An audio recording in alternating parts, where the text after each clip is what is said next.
mga mata ka ba? Alam mo ba kung gaano kamahal yung damit ko?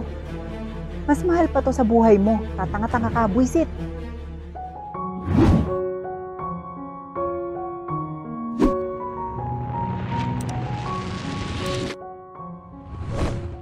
Ang dalagang si Christine ay pumasok bilang janitress sa isang malaking mansyon. Pumasok siya dito dahil kailangan niyang kumita ng pera para sa kanyang ina na may sakit. Matagal na silang iniwan ng kanyang ama, kaya ang kanyang ina na lamang ang tanging kasama niya. Magkokolehiyo na sana siya, ngunit napagdesisyonan niya na magtrabaho na lamang para kumita ng pera para sa gamot ng kanyang ina. Ito na lang ang nag-iisang pamilya niya, kaya hindi niya kakayanin kung mawawala pa ito sa kanya. Naiwan ito sa probinsya kasama ng kanyang tiyahin. Nagpapadala na lang siya ng pera sa mga ito kapag sumusweldo siya. Simula pa lang ay hindi na naging maayos ang trabaho ni Christine sa trabaho niya doon. Lagi kasi siyang pinag-iinitan ng kanyang manager. Kahit wala siyang ginagawang mali, ay bigla na lamang siyang sinisigawan nito at binubulyawan. Sa kanyang palagay ay may personal na galit ito sa kanya. Pero hindi niya alam kung bakit galit ito sa kanya, gayong wala naman siyang ginagawa na ikagagalit nito. Hoy, ikaw, Christine, bakit nakatunganga ka lang dyan? Bakit ayaw mong magtrabaho? Tatamad-tamad ka na naman ba? Gusto mo bang mawalan ng trabaho? Biglang pagsita ng manager kay Christine. Lumapit ito sa kanya at bigla siyang hinampas. Napadaing na lamang siya sa sakit. Ano bang problema niyo? Bakit ganito yung pagtrato niyo sa akin? Wala naman akong ginagawa sa inyo Ano bang nagawa ko para magalit kayo sa akin? Tanong ni Christine. Hindi ako galit sa iyo. Ayun lang ang parusa sa mga tatamad-tamad na katulad mo. Sa susunod na makita kitang hindi nagtatrabaho, tatanggalin na kita. Naiintindihan mo ba? Magtrabaho ka na kung ayaw mong matanggal dito. Sigaw nito at iniwan na si Christine. Mahirap ang buhay ni Christine. Kabaliktaran ng buhay ni Lawrence. Engineer, we successfully finished our project. Good job! Saad ng kapwa engineer ni Lawrence. Good job too. We finished our job at the right time. For sure, another $1 million na naman to. Tuwang-tuwang saad ni Lawrence. Si Lawrence ay isang mayamang engineer. Popular siya sa kanyang mga katrabaho dahil lang hindi sa husay niya, kundi pati na rin sa kagwapuhang taglay niya. Maraming kababaihan ang nagkakandara pa sa kanya. Siya ang ideal man ng mga kababaihan. Halos perpekto na si Lawrence, ngunit ang ugali niya ay kabaligtaran ng itsura niya. Mata pobre at mayabang si Lawrence. Masama ang kanyang ugali. Pili lang ang mga taong nirerespeto niya. Pakiramdam niya, siya ay superior sa lahat. Masyado siyang mayabang at inaapi niya ang mga taong mas mababa sa kanya.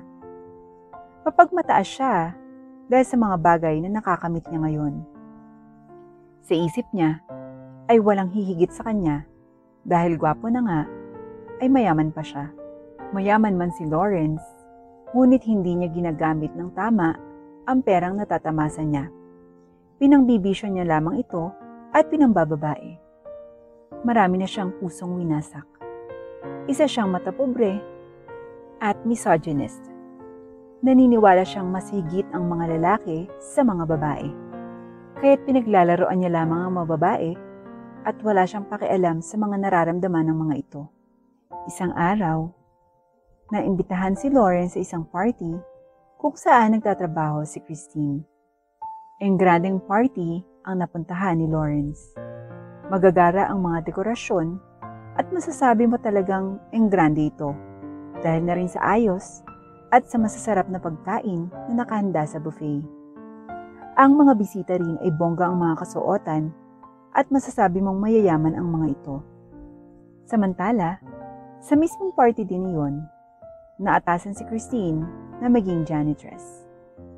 Nung oras na iyon, ay kulang sa staff, kaya inatasan din siyang maging isang waitress. Hindi na nakatinggi si Christine dahil may extra money na ibibigay sa kanya. Nang dumating si Lawrence, ay nagkakasiyahan na sa loob ang mga bisita. Marami siyang namumukhaang kakilala hanggang sa nakita niya ang isang lalaki. Hindi siya nagkakamali. Ito ang pinaka-successful at mayamang negosyante. Kilala ito dahil lagi itong investor ng mga malalaking kumpanya. Naisip ni Lawrence na magandang oportunidad ito para makipagnegosasyon siya dito. Dahil sigurado siya kapag napalagayan niya ito ng loob, ay tiyak na limpak-limpak na pera ang makukuha niya. Agad siyang dumapit sa mayamang lalaki. Ngunit bago pa siya makalapit dito, ay may nakabunggo sa kanya at natapunan siya sa damit ng wine. Agad naman siyang nagalit at tiningnan ang taong nakabungguan niya. Si Christine ito. "Wisit ka? May mga mata ka ba? Alam mo ba kung gaano kamahal yung damit ko? Mas mahal pa to sa buhay mo. Tatanga-tanga ka, buwisit!" Galit na sigaw ni Lawrence. "Sorry po sir, sorry po." Paghingi ng tawad ni Christine.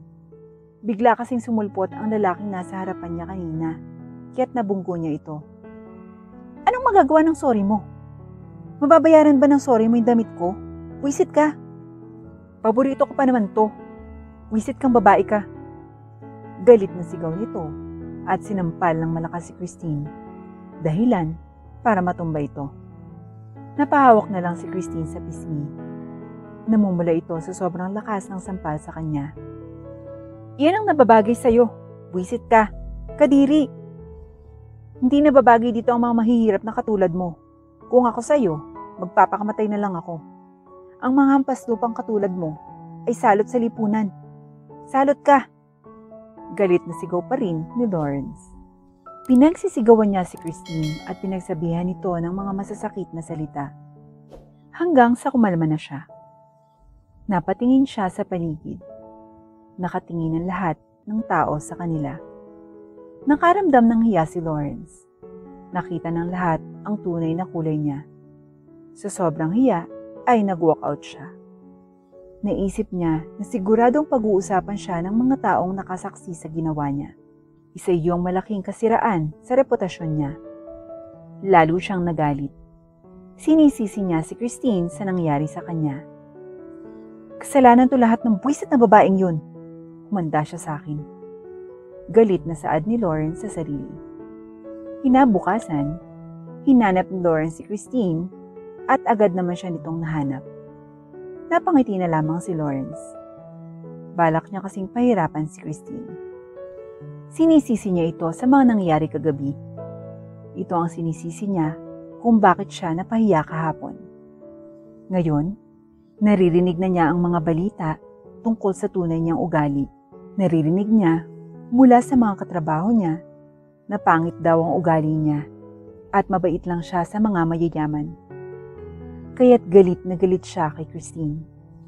Iniisip niya na kung hindi siya ginalit nito, ay hindi lalabas ang tunay na kulay niya. Nakita niya si Christine na naglilinis. Kaya't nakaisip kaagad siya ng ideya kung paano pahihirapan ito. Pumunta siya sa banyo at pinutikan ang sapatos niya. Saka siya nagkalat ng putik sa buong floor kung saan naglilinis si Christine. Nang makita ni Christine ang mga putik, ay nadismaya na lamang siya dahil ang dami na naman niyang lilinisin. Ilang ulit na pinahirapan ni Lawrence si Christine. Kung hindi putik, ay magkakalat siya ng lupa o kaya itlog at harina. Tuwang-tuwa siya kapag nakikita niya na dismayado at pagod na itsura ni Christine. Tuwang-tuwa siya kapag nakikita niya itong nahihirapan. Hanggang sa naisipan niyang magkalat ng dugo ng baka sa sahig.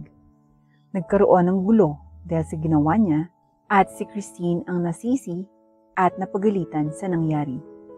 Tuwang-tuwa si Lawrence dahil umayon ang lahat ng mga plano niya.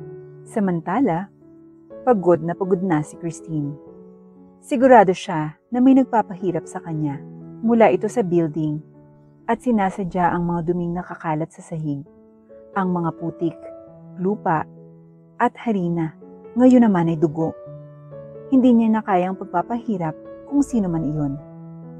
Suko na siya. Problemado na nga siya sa manager niyang lagi siyang pinahihirapan. Ngayon naman ay may nagpapahirap pa sa kanya sa paglilinis. Pagod na siya at ayaw na niya. Kaya't naisipan niyang mag-resign na lamang sa trabaho.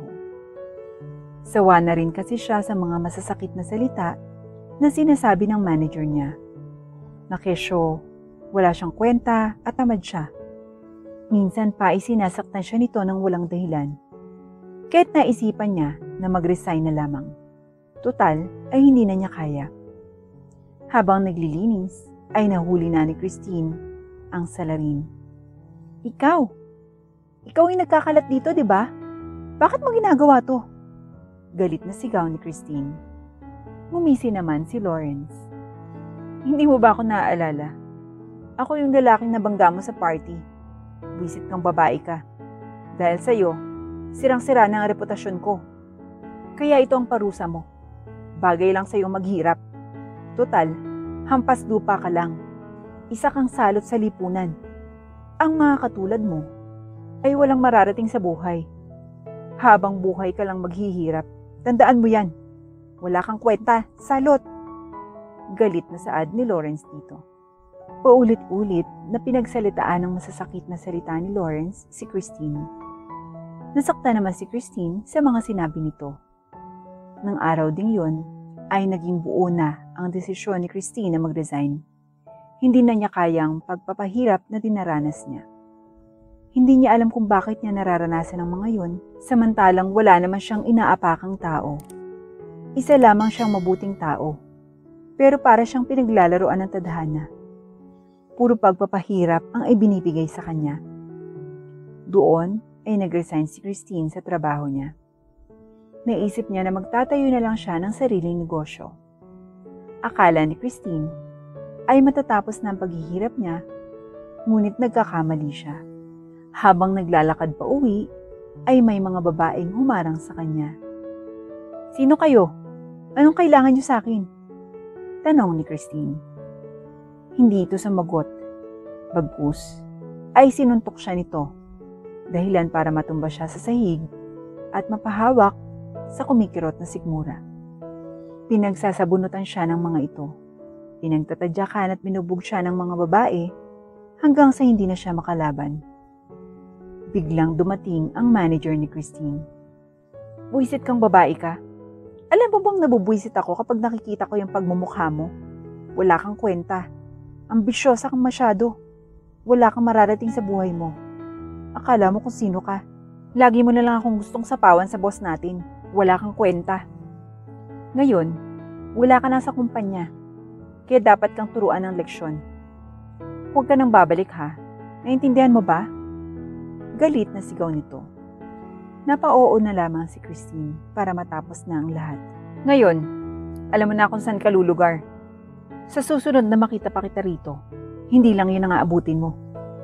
Banta nito. Tunay ngang sinusubok siya ng tadhana. Nang gabing iyon, ay namayapa na ang ina ni Christine. Napuno siya ng lungkot at bighati sa pagkawala ng ina. Halos ilang araw siyang hindi makakain dahil sa kanyang pagluluksa. Sukong-suko na si Christine ng mga panahon yun. Pakiramdam niya ay hindi na niya kayang mabuhay. Pakiramdam niya ay nabubuhay na lang ang katawan niya. Pero matagal nang patay ang loob niya. Hindi na niya alam ang gagawin sa buhay niya. Gusto na niyang sumuko. Hindi naging madali ang buhay ni Christine. Naging mahirap ang lahat. Ngunit naisip niya na walang mangyayari kung magpapakain siya sa lungkot. Naalala niya ang mga umapi at nangutya sa kanya. Gusto niyang patunayan na mali ang mga sinabi ng mga ito sa kanya. Kaya't muling bumangon at nagsumikap si Christine. Naghanap siya ng maraming trabaho. Kahit wala siyang tulog, basta kumita ay nagtatrabaho pa rin siya. Kahit sobrang pagod na, ay nagpatuloy pa rin siya. Nag-isip na lang siya ng mga positibong bagay na kapag nakaipon siya, ay magiging masaya na ang buhay niya. Hindi na niya kakailanganin pang mabuhay sa hirap. Nang makaipon, ay nagtayo siya ng isang maliit na negosyo. Unti-unti, ay nakakaahon na siya sa hirap. hanggang sa nagbunga ang pinaghirapan niya at umasenso ang kanyang negosyo. Ngayon ay marami na siyang branches at kumikita na rin ng milyones. Naging sikat ang negosyo niya at ang kanyang pangalan. Mayaman na siya ngayon at halos milyon ang kinikita niya kada buwan. Hindi nga siya makapaniwala na sobrang yaman na niya ngayon at isa na siyang successful na tao. Isang araw ay naimbitahan nga siya sa kumpanya kung saan siya naging janitress dati. Ang dati niyang manager ay hindi na makatingin ng diretso sa kanya. Siguro dahil nakokonsensya ito sa nagawa nito sa kanya noon. Nagkita din sila ng mayabang na engineer at balita niya ay sirang-sira na ang reputasyon nito at naghihirap na. Nagsisi na ito sa mga nagawa sa kanya. Humingi ito ng tawad sa kanya at agad niya naman iyong pinatawad. Hindi madaling kalimutan ang nagawa nito sa kanya. Dahil mayaman at successful na si Christine, maraming humahanga sa kanya. Dahil kahit na mayaman na siya, ay matulungin at mabait siya sa kapwa. Regular siyang nagdo-donate sa mga ampunan at nag-aalok din siya ng scholarship. Ginamit niya ang kanyang pera upang tumulong sa kapwa. Kahit na marami siyang paghihirap na dinanas noon, ay ginawa niyang inspirasyon ito upang tumulong sa kapwa at maging masaya at kontento na sa buhay.